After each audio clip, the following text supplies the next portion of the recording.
It is a poison chalice. No one wants it. The Liberals have about 2 months to select a new leader. They don't have a lot of time. And yet, as of today, only 2 candidates have declared that they will be running for the Liberal leadership. That's right. Chandler Arya and Frank Baylis are the only 2 Liberals who have confirmed they are definitely running. Frank who?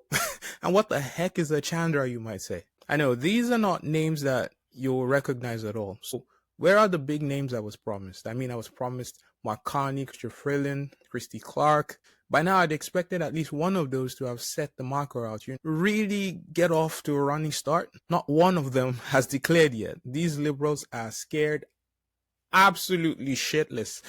And speaking of Christy Clark, did you guys see her absolutely nuke her own campaign before it even started? Funny story about that. Roll tape, please. You have called yourself a lifelong Liberal, but you voted in the last federal Conservative leadership race. That would have required you to cancel your Liberal Party membership in order to join the Conservative Party. How long were you a member of the Conservative Party, Christy Clark? Never. But you voted in the race, did you not? No, I didn't. And I never got a membership, and I never got a ballot. What I did, though, I will say, Christy Clark, we reached out to the Conservative Party, who told us, in fact, that your membership was cancelled. Oh, well, why don't they come out and show my membership or my ballot? They never sent me any of those, although I wouldn't put it past them to manufacture one of them. So she says she's a lifelong Liberal, never a Conservative on live radio.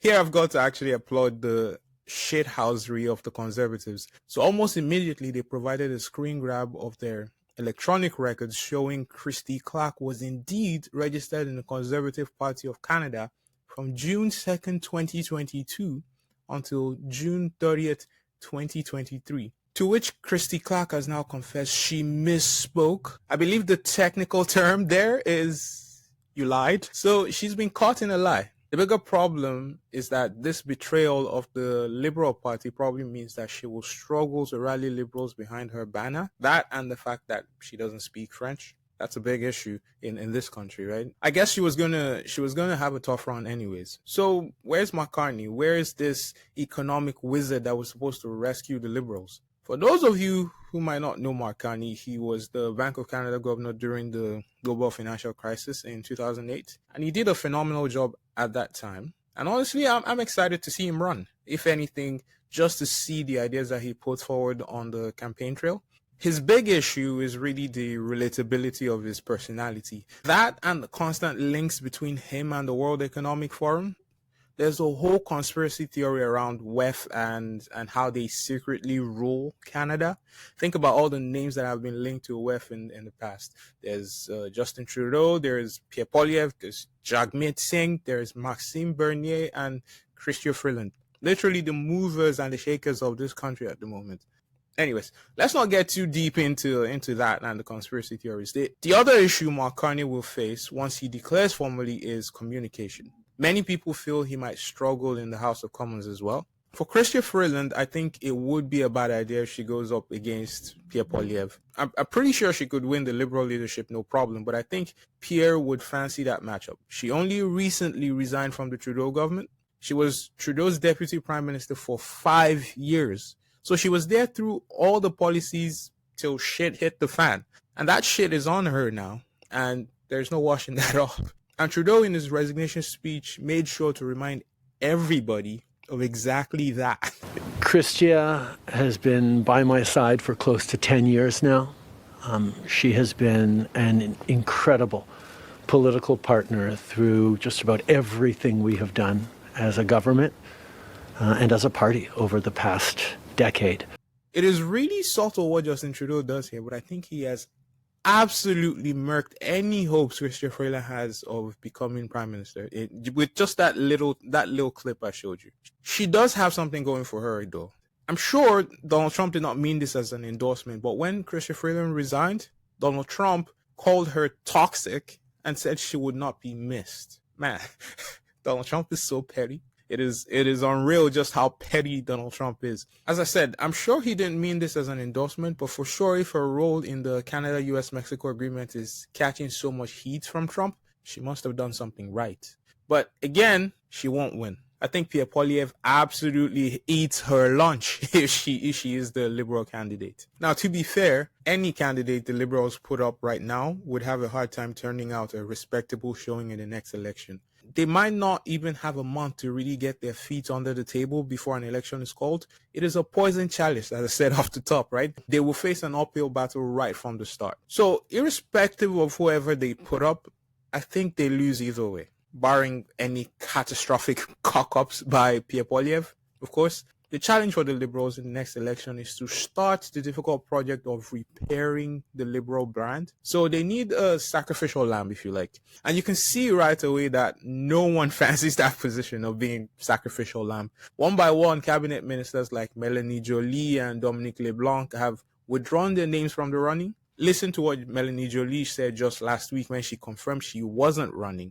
You know, my job today and my choice today is I'm putting my country first. And I've been passionate at what I'm doing. I've been a foreign minister now for 3 years, and I know how much this is serious. Why? Because I've had numerous conversations in Mar-a-Lago, in Florida, and at the same time in DC. I can point Is the $350,000 entrance fee too high? Do you think that'll be bad for the race? I think the leadership rules are good. Actually, that's why it was such a difficult choice. And that's why you hear that I still have a bit of a cold, because I was really torn about this decision. Because, to be frank, I think that our chances were really, really high. Okay, so putting your country first? Huh? I call bullshit. I call bullshit here. But to be fair, I can't really fault her for ducking. It is the right decision. That said, I think there is an element of self-preservation in her decision here. Usually, Liberal or Conservative leaders who lose a federal election tend to resign from the leadership afterwards. So think about Andrew Scheer and Erin O'Toole in recent elections on the Conservative side. So why ruin your chances of contesting in the future? So yeah, there will be many current cabinet ministers who will see how unpopular the Liberal brand is right now, and they'll just decide that they want to wait for the next go around. Say we get 10 years out of Pierre Poilievre before everybody hates him. Well, some of them might still be around to fight the good fight in 10 years. I mean, that is exactly what Pierre Poilievre did, right? Some of you might remember that he was Minister of Government Reform and Minister of Employment and Social Development under Stephen Harper. That said, 10 years might be too late for a lot of these candidates. Politics is increasingly a young man's game. To be fair, it could be a woman. It just didn't fit into what I was trying to say. Anyways, it is increasingly becoming a young man's game. Pierre is 45 years old right now. Justin Trudeau was 43 years old when he took office. Stephen Harper was 46 years old when he took office. I know in human years that is not very young, but in politician years, these guys are absolutely bursting with youth, right? My point here is that a lot of these candidates might think they'll get a second go around once the Liberal brand is repaired, and some of them will. However, for a lot of them, there will be no other opportunity. In 10 years, Mark Carney will be 69 or so. Chrystia Freeland will be 66. I know it's rude to talk about a woman's age, but bear with me, okay? Even Melanie Joly, for all the enthusiasm she has, she'll be 56 in 10 years. So who knows how the Liberal Party will have changed in 10 years. So these names you hear today, they may not get another chance. Then again, if this trend continues, the Liberals won't even form the official opposition. So maybe they're right to avoid the ignominy of such a defeat. Anyways, for me, why I care who the Liberals put up is because I want to see Pierre Poilievre tested, even if it's just a little bit. If you've been watching this channel, you know I critique both parties equally. I don't care. All I really care about is that someone is making decisions that make my life better. So in that sense, I do not care who wins. I do not want Pierre Poilievre coasting into government without somebody kicking the tires on some of his policies. I'll say that. I want to see an enthusiastic debate when we're called to the polls. But I don't think the Liberals are up for the fight. I think they are scared absolutely shitless. Change my mind. Change my mind, Liberals. I'll see you on the next one. Take care, guys.